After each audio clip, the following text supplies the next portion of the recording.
Hi there, thanks for joining us today for our chapter book story time. We're here at the Caribou Public Library and I am Miss Erin. We are reading Little Women by Louisa May Alcott. This book we just started. We're in the second half of chapter 1. So we'll remember here we were just meeting the 4 sisters. They were talking about gifts that they could buy for their mother for Christmas with their $1 each, right?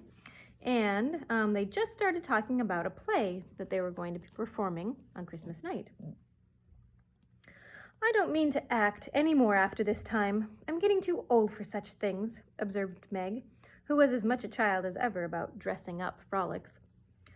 You won't stop, I know, as long as you can trail round in a white gown with your hair down and wear gold paper jewelry. You're the best actress we've got, and there'll be an end of everything if you quit the boards, said Jo.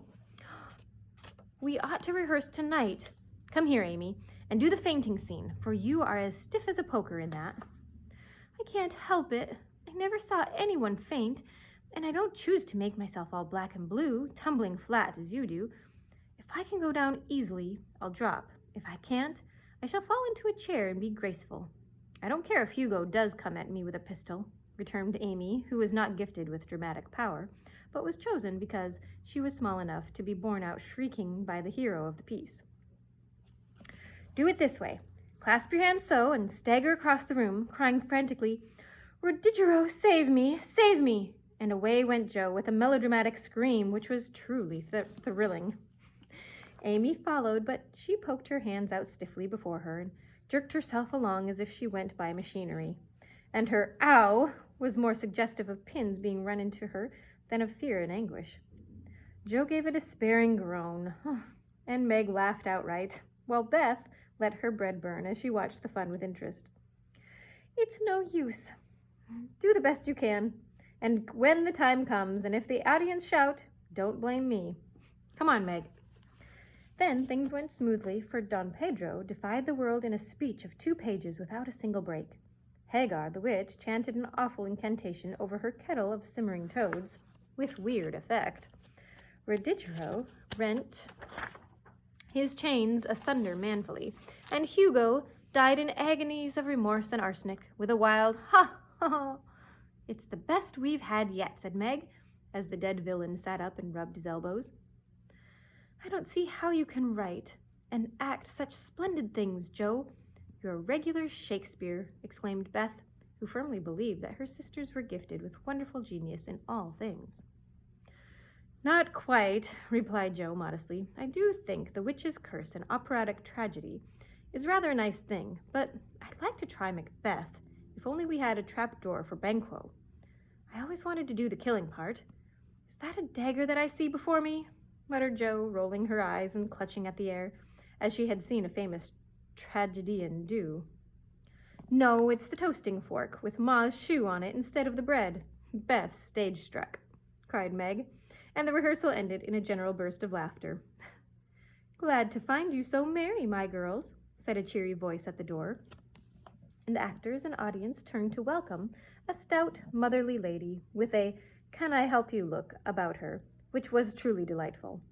She wasn't a particularly handsome person, but mothers are always lovely to their children, and the girls thought the gray cloak and unfashionable bonnet covered the most splendid woman in the world.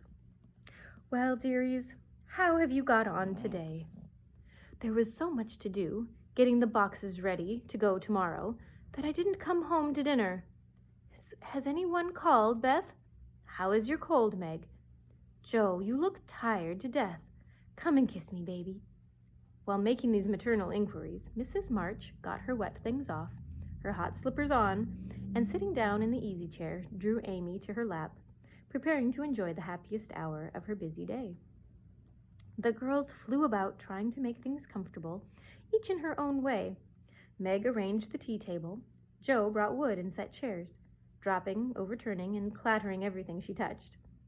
Beth trotted to and fro between parlor and kitchen, quiet and busy, while Amy gave directions to everyone as she sat with her hands folded. As they gathered about the table, Mrs. March said with a particularly happy face, I've got a treat for you after supper. A quick, bright smile went round like a streak of sunshine. Beth clapped her hands regardless of the hot biscuit she held, and Jo tossed up her napkin, crying, "A letter! A letter! 3 cheers for father!" Yes, a nice long letter. He is well, and thinks that he shall get through the cold season better than we feared. He sends all sorts of loving wishes for Christmas, and an especial message for you girls, she said, patting her pocket as if she had got a treasure there. Hurry up and get done. Don't stop to quirk your little finger and prick all over your plate, Amy, cried Jo, choking in her tea and dropping her bread butter side down on the carpet in her haste to get at the treat. Beth ate no more but crept away to sit in her shadowy corner and brood over the delight to come until the others were ready. I think it was so splendid in father to go as a chaplain when he was too old to be draughted and not strong enough for a soldier, said Meg warmly. Don't I wish I could go as a drummer, a vivin, what's its name, or a nurse, so I could be near him and help him, exclaimed Jo, with a groan. It must be very disagreeable to sleep in a tent and eat all sorts of bad-tasting things and drink out of a tin mug, sighed Amy. Then will he come home, Marmee? Asked Beth, with a little quiver in her voice. Not for many months, dear. Unless he is sick, he will stay and do his work faithfully as long as he can, and we won't ask him back a minute sooner than he can be spared. Now, come and hear the letter. They all drew to the fire, Mother in the big chair with Beth at her feet, Meg and Amy perched on either arm of the chair, and Jo leaning on the back, where no one would see any sign of emotion if the letter should happen to be touching. Very few letters were written in those hard times that were not touching, especially those which father sent home. In this one, little was said of the hardships endured, the dangers faced, or the homesickness conquered. It was a cheerful, hopeful letter, full of lively descriptions of camp life, marches, and military news, and only at the end did the writer's heart overflow with fatherly love and longing for the little girls at home. Give them all my dear love and a kiss. Tell them I think of them by day, pray for them by night, and find my best comfort in their affection at all times. A year seems very long to wait before I see them, but remind them that while we wait, we may all work, so that these hard days need not be wasted. I know they will remember all I said to them, that they will be loving children to you, will do their duty faithfully, fight their bosom enemies bravely, and conquer themselves so beautifully that when I come back to them, I may be fonder and prouder than ever of my little women. Everybody sniffed when they came to that part. Jo wasn't ashamed of the great tear that dropped off of the end of her nose, and Amy never minded the rumpling of her curls as she hid her face on her mother's shoulder and sobbed out, I am a selfish pig, but I'll truly try to be better, so he mayn't be disappointed in me by and by. We all will, cried Meg. I think too much of my looks and hate to work, but won't any more, if I can help it. I'll try to be what he loves to call me, a little woman, and not be rough and wild, but do my duty here instead of wanting to be somewhere else, said Jo, thinking that keeping her temper at home was a much harder task than facing a rebel or two down south.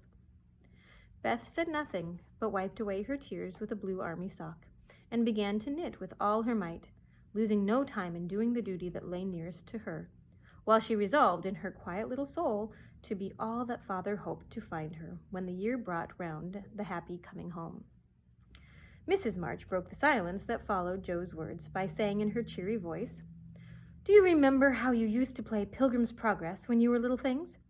Nothing delighted you more than to have me tie my piece bags on your backs for burdens, and give you hats and sticks and rolls of paper, and let you travel through the house from the cellar, which was the city of destruction, up to the housetop, where you had all the lovely things you could collect to make a celestial city.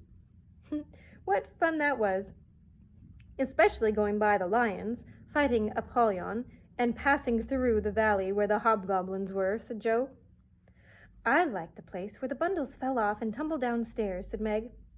My favorite part was when we came out on the flat roof where all our flowers and arbors and pretty things were, and all stood and sung for joy up there in the sunshine, said Beth, smiling, as if that pleasant moment had come back to her.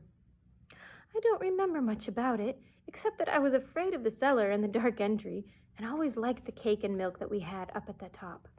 If I wasn't too old for such things, I'd rather like to play it over again, said Amy, who began to talk of renouncing childish things at the mature age of 12. We never are too old for this, my dear, because it is a play we are playing all the time in one way or another. Our burdens are here. Our road is before us. And the longing for goodness and happiness is the guide that leads us through many troubles and mistakes to the peace which is a true celestial city.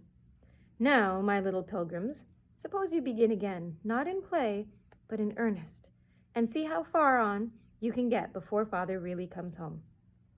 Really, Mother? Where are our bundles? Asked Amy, who was a very literal young lady. Each of you told what your burden was just now, except Beth. I rather think she hasn't got any, said her mother. Yes, I have. Mine is dishes and dusters and envying girls with nice pianos and being afraid of people. Beth's bundle was such a funny one that everybody wanted to laugh, but nobody did, for it would have hurt her feelings very much. Let us do it, said Meg thoughtfully. It is only another name for us trying to be good, and the story may help us. For though we do want to be good, it's hard work, and we forget and don't do our best.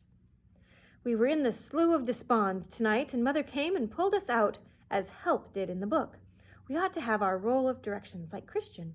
What shall we do about that? Asked Jo, delighted with the fancy which lent a little romance to the very dull task of doing her duty.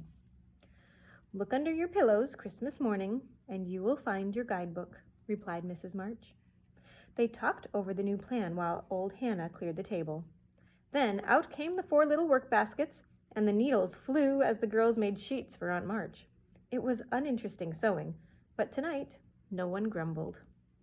They adopted Jo's plan of dividing the long seams into 4 parts and calling the quarters Europe, Asia, Africa, and America, and in that way got on capitally, especially when they talked about the different countries as they stitched their way through them. At 9, they stopped work and sung as usual before they went to bed. No one but Beth could get much music out of the old piano, but she had a way of softly touching the yellow keys and making a pleasant accompaniment to the simple songs they sung. Meg had a voice like a flute, and she and her mother led the little choir. Amy chirped like a cricket, and Jo wandered through the airs at her own secret will, always coming out at the wrong place with a crook or a quaver that spoilt the most pensive tune. They had always done this from the time they could lisp. Crinkle, crinkle, little star.